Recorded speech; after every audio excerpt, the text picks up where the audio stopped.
Muddy boots. I'm sure we all love the look of a lush, green expanse of grass in the garden. But do we all love the maintenance required to keep that lawn looking great throughout the year? Some may be happy to deal with the ongoing mowing, weeding, feeding, aerating and watering required to keep that lawn in great shape. Others, however, may like to consider possible alternatives that will require less maintenance, less water use, and something that will attract native wildlife into the garden. We're going to talk about all of those alternatives today, Keith. Mm-hmm. Now, there are a number of factors that need to be taken into account before deciding on a lawn alternative. What are they? Sun. The amount of sun, yeah, that's shade. right. But I mean, look, if you've already got a lawn growing, then you've pretty much got the perfect environment for doing lots of other things, to your garden. I guess the first alternative to a normal lawn would be a synthetic grass lawn. No, Keith. No, we're not going there. Sometimes there are the right places for those sorts of things. Believe it or not, there is. Where? Well, I don't know, but I Keith? get some clients who say, look, I want a synthetic lawn in, and that's what you've got to give them.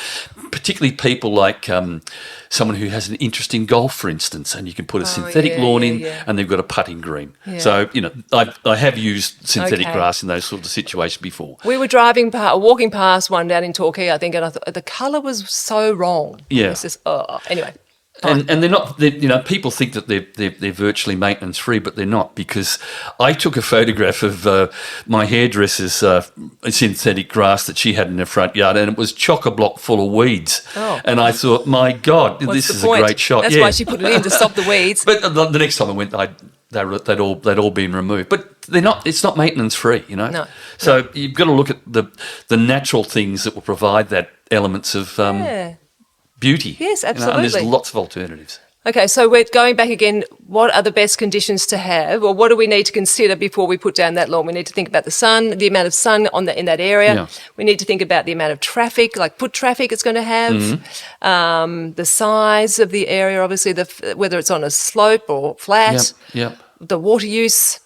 All those sorts of things. So that's what needs to be considered. You've got to consider those, but first. Then you've got to also live with what you've got.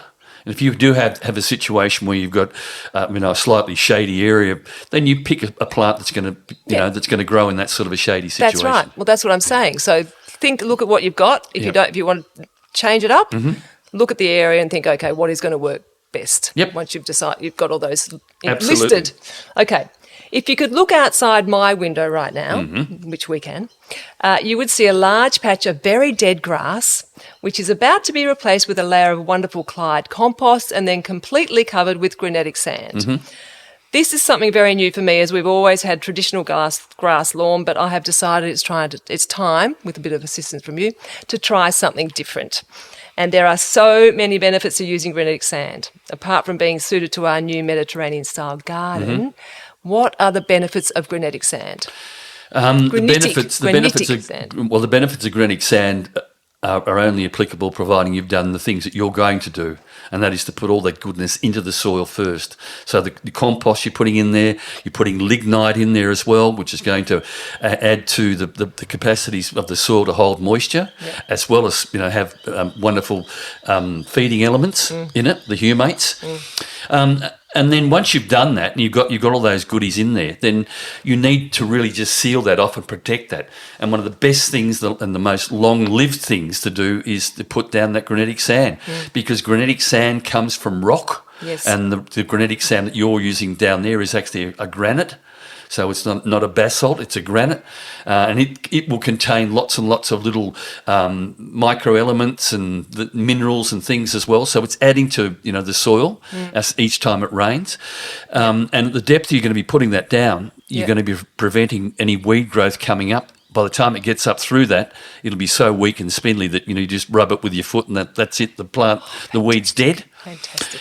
And it then has a wonderful cooling effect as well, because granitic sand, or the granitic sand you're using, is almost a beach sandy colour. So therefore, it's not attracting heat the way that a bark would, for instance. Okay. It will be repelling that heat, and that just provides the beaut environment for the roots that are living underneath that, in that beautiful composted soil that you're going to be putting together. Yes, and I keep repeating, it only needs to be done once. Put down once. And then as the plants grow, then it just needs a little bit of a regular feed over the top of it. But a lot of people don't understand the concept that by putting the granitic sand down first and then planting into that, those plants will then grow, and that should cover that particular space that they were designed to cover. And then the other plants will be covering that same space. So the only granitic sand you'll actually be seeing will be the little pathways that wander through that whole area. The plants will have done their job and all that. So it's just a regular feed. And because your garden's going to be a perennial type garden, it's just a regular feed. Coming into very, very early spring, that is all it requires. Fantastic. So it varies in colour depending on the area you live in. What's available to you. Yeah, so there's certain quarries around that are perhaps into the basalt type rocks, which is more that browny colour, the grey brown, rather than the sandy colour. So there's lots and lots of quarries around that you can get the granitic sand from. And it's all dependent upon what sort of rock they're actually mining at that particular stage. And it's very good because it's very lovely to walk on, isn't it? It's like sand. It's like it's soft to walk on. Well, the granitic sand that you'll be using comes from Dramana, from the Hillview quarries.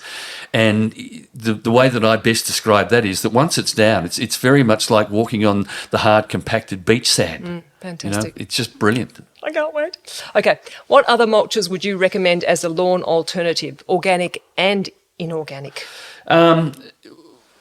Well, I don't think there's a lot of. I mean, if you're going to put a mulch down that's not a granitic sand, then you're going to put a bark down. Okay. I don't like using red gum chips or these sorts of things because they're coming from the wrong part of the tree. They're coming from the heart of the tree, which is all a high carbon compound or high carbon component, and it's the microbes in the soil that rob that soil down in the ground, rob the soil of nitrogen that's their food in order to break that down.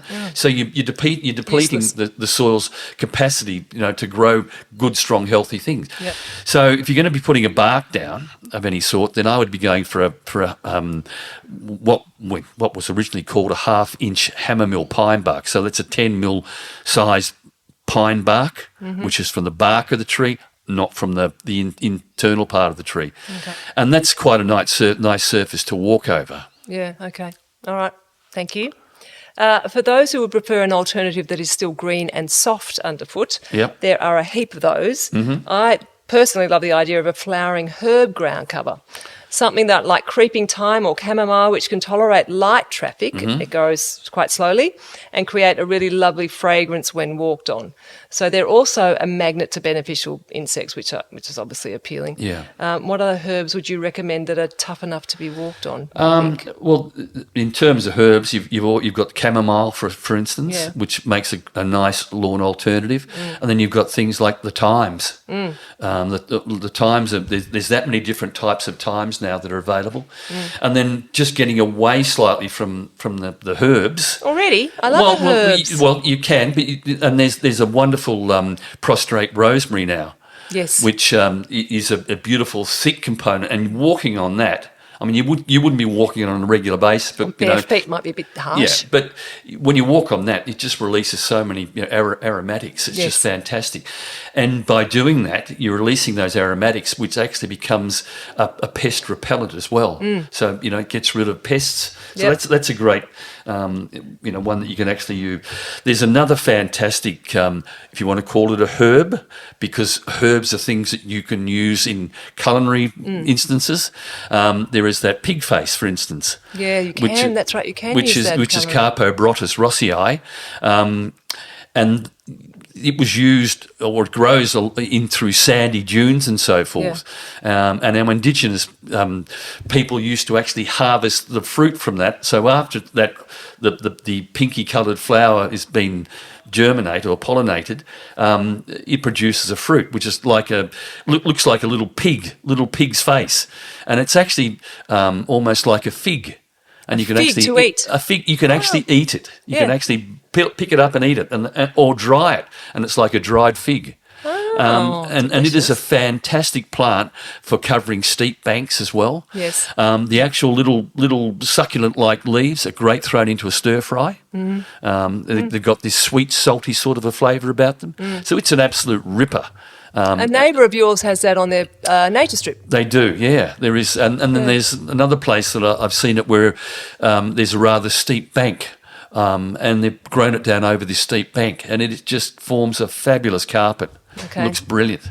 What sort of maintenance is required for that sort of lawn? Is it tough enough just to be well? If you the only thing that you secateured? No, you don't need to be clipping it or doing anything with it.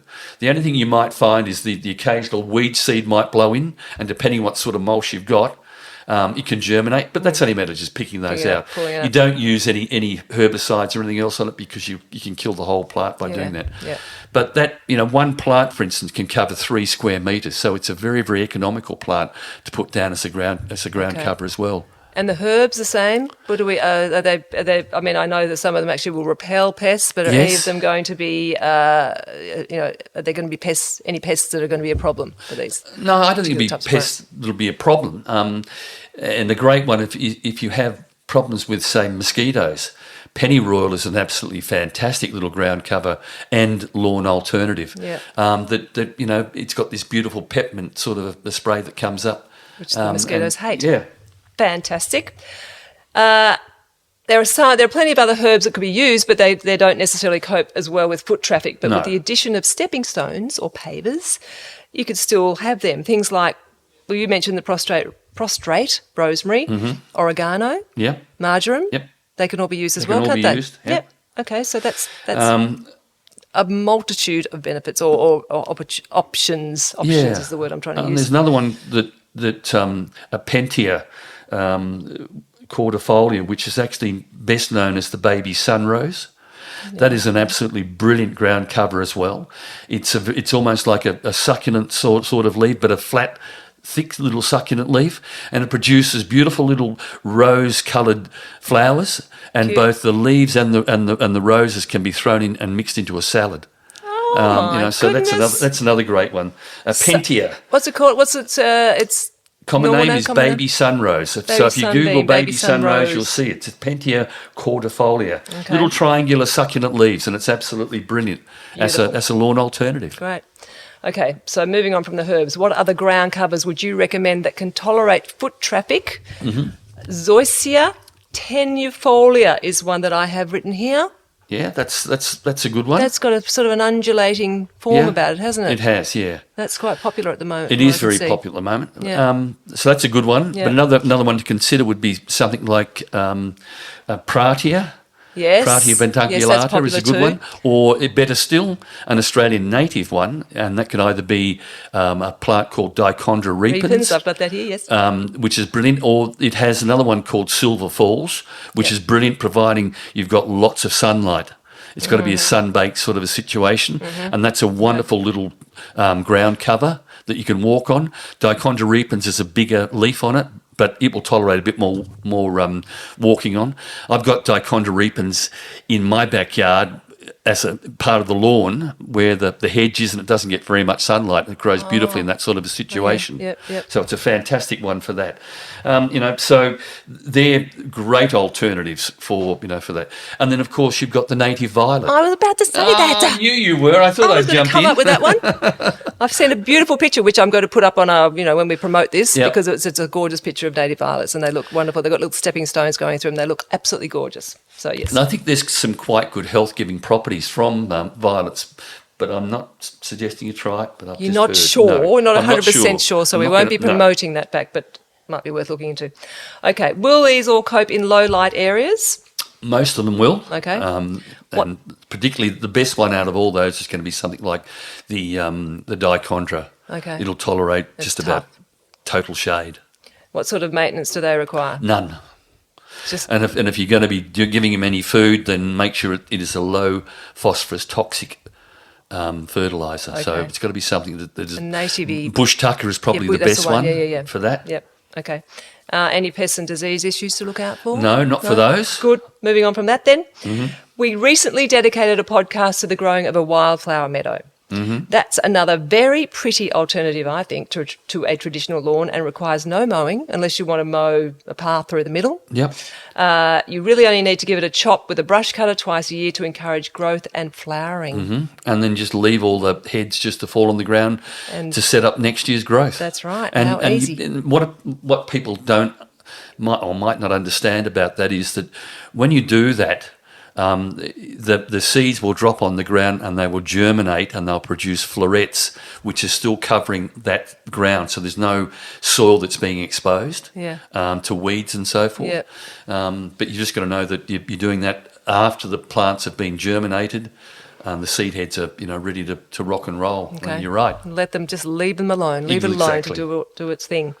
A combination of grasses, wildflowers and ground covers would make a fabulous meadow. So it's not just the wildflower seeds. It's good to actually put some perennials in there as well and mix it up a little bit. Yeah, and that always looks good because you're getting some structure to that particular area by having those perennials. Yep. Or the grasses. I mean, the grasses look fantastic. Things like Miscanthus sinensis, flamingo, there's Zabrinus, there's Carl Forrester, the Saraband. And they're all different, but they're beautiful, beautiful grasses. And, of course, I think people are now starting to appreciate just the seasons with those. So when we get into winter, they go into these beautiful dried components and they look fantastic in a garden. So they'd be great on their own. Absolutely. Apart from the wildflower meadow, that'd be great. And then you could mix that up with other types of grasses as well. So you could have some of our beautiful little native grasses like Poa labiladira, Siberiana, these sorts of things, or even another one which is a taller variety, which is called Ostrostipa stipoides. That's another great Australian native grass, taller, different colour, and it's a year-round plant. It's not like a Miscanthus, which goes into that dormancy. These stay the colours with them. Poa labiladira, for instance, has got this beautiful blue look about them, and they just look sensational in the grass. So you can get rid of a lawn and have just all grasses set up, providing you don't go for a monoculture. Over the road from where I live, these people put in a monoculture of Pennisetum alopecuroides, and it is just revolting. It's just one monoculture. It's just that one boring plant variety of grass. It just looks like someone needs to get in there and slash it, otherwise it's going to become a fire hazard. Horrible. Okay. All right. A lawn can, of course, be completely replaced with garden beds for vegetables or flowering plants, reducing the need to maintain the lawn at all and providing fresh vegetables and or flowers for the family to enjoy. So you can just spread the beds out. Then you're getting much more productivity out of that particular given space, and I think that's a great way of doing it. And put a little path through, little path that wanders through either with just as granitic sand or little pavers. Yeah, beautiful. Beautiful. So as you can see, there really is an enormous variety of options to the traditional lawn and many benefits to each of those options. I'm looking forward to enjoying my granitic sand, as we've said. It's going to be a fantastic alternative once it's in, and we would love to hear of any that you may decide to implement as well. Thank you for listening to Muddy Boots. For more information on today's podcast, please go to muddyboots.net.au, and happy gardening.